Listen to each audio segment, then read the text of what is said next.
Every year we mark the Remembrance weekend in our own commemoration with the laying of wreaths on our memorial tablets. Today we commemorate those Tiffin pupils who died and remember all those who suffer and die as a result of conflict. It is worthwhile considering why we have these memorials. It was decided during World War I that the soldiers who died should be buried where they fell. The bodies were not repatriated for burial. Indeed, many bodies were in any case never recovered, and therefore the soldier has no known grave. Back in Britain, parents and loved ones of the dead had no grave to visit or funeral to attend. So after the war, memorials were put up in towns and villages, churches and schools where the names could be remembered. The Tiffin Memorial was put up in 1919 and initially listed 117 names of Tiffinians known to have died. Since then, more ex-pupils' names have been discovered and a further 11 names have been added. There are a further 115 names of those who died in World War II. Many of these students who died in the wars were barely any older than the students in our sixth form. Each year we specifically pick out and remember an individual name from each of the two war memorials. These names are engraved on the tablets. From the First World War, we are remembering this year Herbert Alsford. Herbert was born in November 1899. He was the eldest son of Edward and Alice Alsford, who lived in King's Road, Kingston. Herbert entered the school in September 1911. Very little is known of his time in school, apart from the fact that he was a musician and a keen student of botany. He gained the London University Junior Matriculation, roughly equivalent to GCSEs, in 1914, and the Senior Matriculation, similar to A-levels, in 1915, with distinctions in mathematics and geography. His parents could not afford to send him to university, but he became a clerk in Coxey's Bank, often known as the Army Bank in Charing Cross, London. By this time, both his parents were working for Sopwiths, the aircraft builders in Kingston, who produced such famous World War I planes, such as the Sopwith Pup and the Sopwith Camel. Their factory was over the road from the current Tiffin School in Canbury Park Road, and the remains of the aircraft factory buildings are still there. Herbert was called up in November 1917.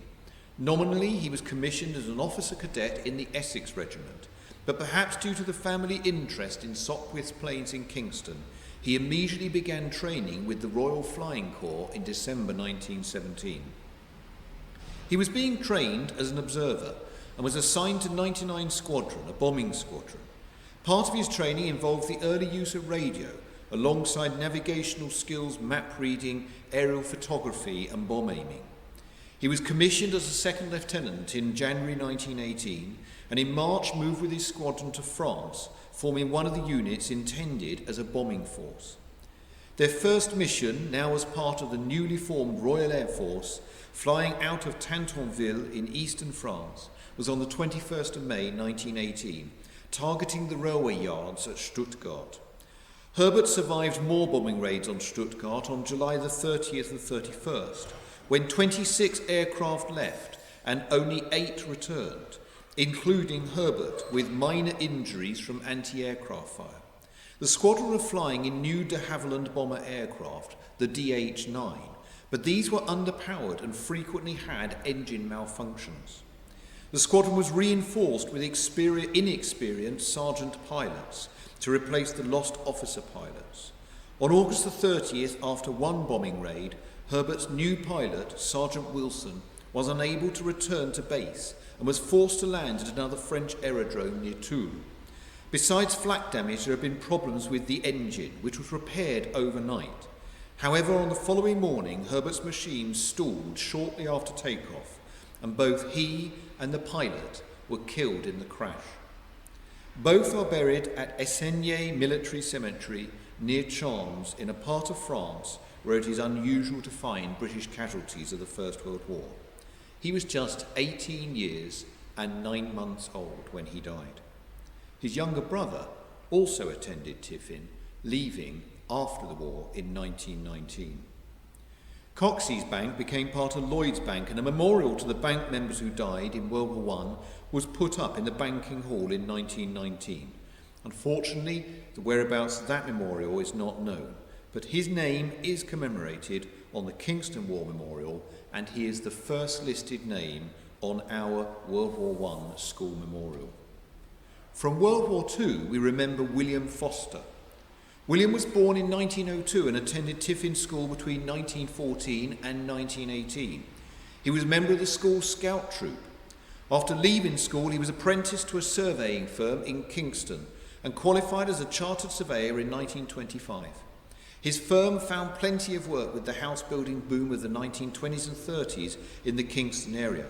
He was also involved in some of the survey work for the new A3 Kingston bypass, opened in 1927. In 1938, he joined what was known as the Officers' Reserve, a territorial army organisation which in the event of war would be called up. He was assigned to the Royal Engineers and duly called up in September 1939. In September 1940, the Germans began to bomb London in what became known as the Blitz, and William was assigned to No. 5 Bomb Disposal Company, part of 33 Royal Engineers Regiment, at Acton in West London. The building they occupied was part of a secondary school which had been evacuated. William had not been trained in bomb disposal, so his training was very much on the job. His unit consisted of him and another officer who had been a mining engineer, plus 9 other members of the Royal Engineers known as sappers. Between the 1st September and the 5th of October, the unit was on daily call-out and was moved to East London in mid-September to deal with the increasing number of unexploded bombs, or UXBs, in the docks.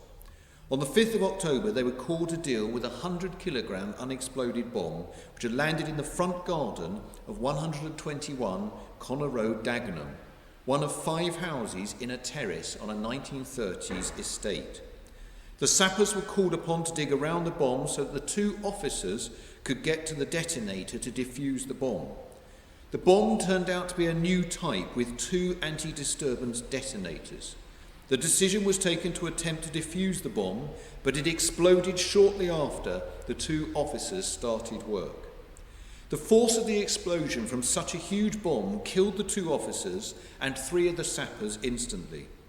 All remaining 6 sappers were injured, 5 so seriously that they were discharged from the army. The terrace of houses was destroyed and not rebuilt until after the war. A further 100 houses were damaged on the estate. Today there is a small plaque on the front of 121 Connor Road recording the names of the 5 men who died. William was buried with full military honours in Thames Ditton churchyard, leaving behind a wife and a son. For reasons of morale, the cause of his death was not made public at the time, except that he had died on active service. He was 38 years old. Our head prefects, Dan Smith and Lottie Fry, will now lay the wreaths on our war memorials.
Please stand for the last post, which will be followed by 2 minutes silence.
They shall not grow old, as we that are left grow old.